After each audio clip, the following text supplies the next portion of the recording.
De l'Évangile de Jésus-Christ selon saint Jean, chapitre 6, versets 1 à 15.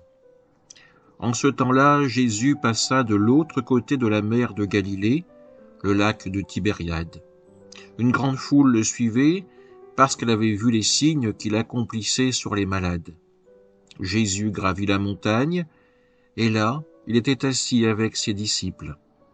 Or, la Pâque, la fête des Juifs, était proche. Jésus leva les yeux et qu'une foule nombreuse venait à lui. Il dit à Philippe, « Où pourrions-nous acheter du pain pour qu'ils aient à manger ?»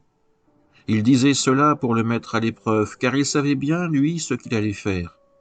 Philippe lui répondit, « Le salaire de 200 journées ne suffirait pas pour que chacun reçoive un peu de pain. » Un de ses disciples, André, le frère de Simon-Pierre, lui dit, « Il y a là un jeune garçon qui a 5 pains d'orge et 2 poissons, mais qu'est-ce que cela pour tant de monde ?»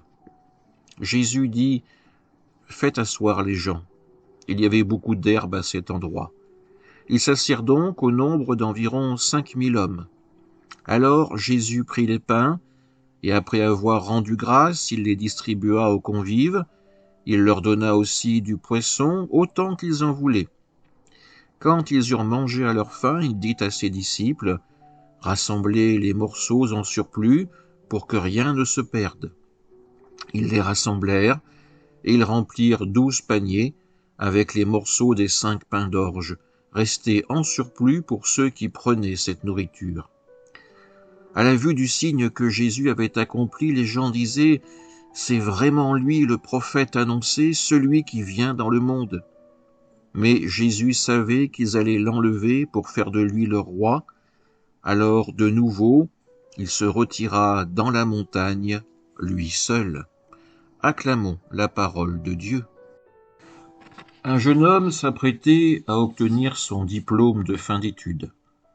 Pendant plusieurs mois, il avait admiré une belle voiture de sport exposée chez un concessionnaire. Et sachant que son père, qui était très fortuné, pouvait la lui offrir, il lui avait déjà dit que c'était ce qu'il souhaitait comme cadeau.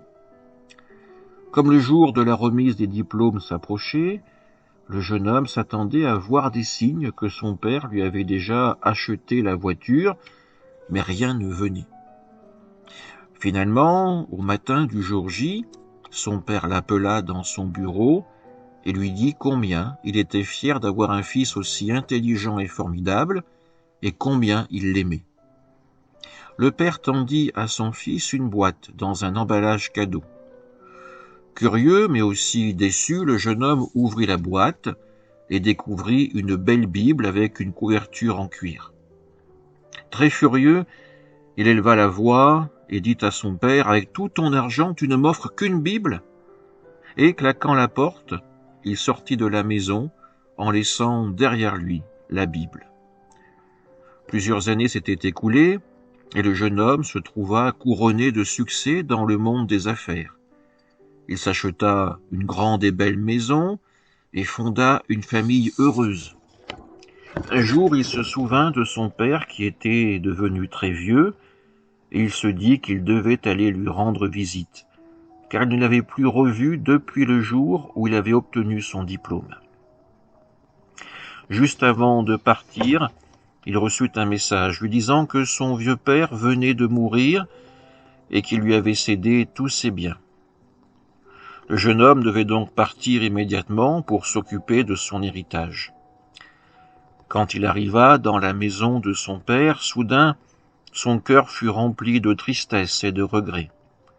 Il se mit à fouiller dans les dossiers importants de son père, et il tomba sur cette Bible, à l'endroit même où il l'avait laissée il y a tant d'années. Il éclata en sanglots, ouvrit la Bible, et se mit à tourner les pages.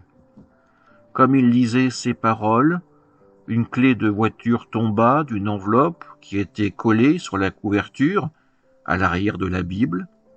La clé comportait une étiquette avec le nom du concessionnaire, celui-là même qui vendait cette si belle voiture de sport qu'il désirait tant avoir.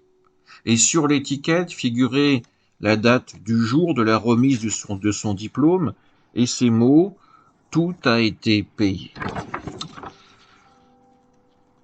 Si je vous raconte cette histoire, c'est parce que je trouve qu'elle met en lumière un des personnages de l'Évangile qui n'apparaît que dans un seul verset, mais qui est néanmoins crucial. Il s'agit du jeune garçon à qui appartiennent les 5 pains et les 2 poissons. Ce jeune homme a suivi Jésus, peut-être par curiosité, puis il a fait le choix de rester encore un moment à ses côtés. Vient ce moment où Jésus est saisi de compassion pour la foule, il s'inquiète de son état et veut lui apporter du réconfort. Mais les disciples échouent à répondre à la question de leur maître. Ils ne savent pas nourrir la foule. Au mieux, ils désignent le jeune garçon. Imaginez sa réaction à ce jeune garçon. Tous les regards se braquent sur lui, et surtout sur son panier. Que faire? S'il réagit comme le jeune homme de l'histoire, il pourrait refuser. Après tout, il est venu pour recevoir, non pas une voiture, mais pour recevoir un enseignement de Jésus, recevoir un signe de sa part. Il n'est pas là pour donner. Il pourrait partir, tourner le dos à Jésus et ne pas se soucier de la foule. Pourtant, nous voyons Jésus, quelques instants après, prier et distribuer les pains et les poissons. Il y a même du surplus, de quoi remplir 12 panières. Il en va de même pour nous. Nous pouvons être dans la défiance envers Dieu et ne rien accepter de lâcher. Nous pouvons aussi être dans l'exigence envers Dieu. Je veux que Dieu fasse ceci ou cela. Ou enfin, nous pouvons accepter de nous ouvrir à sa présence, accepter de faire des choses auxquelles nous n'aurions jamais osé penser. C'est ça aussi, le miracle de la multiplication des pains. Accepter de donner, accepter de changer de point de vue, accepter de faire confiance à Dieu. Combien de fois ne sommes-nous pas passés à côté des bénédictions de Dieu, simplement parce qu'elles ne venaient pas de la manière dont nous le souhaitions?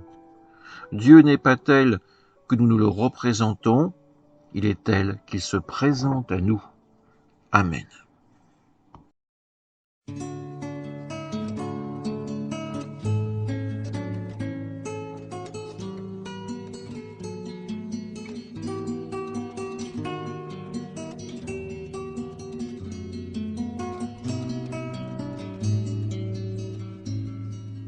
Voici le corps et le sang du Seigneur, la coupe du salut et le pain de la vie. Dieu d'immortel se donne en nourriture pour que nous ayons la vie éternelle. Au moment de passer vers son Père, le Seigneur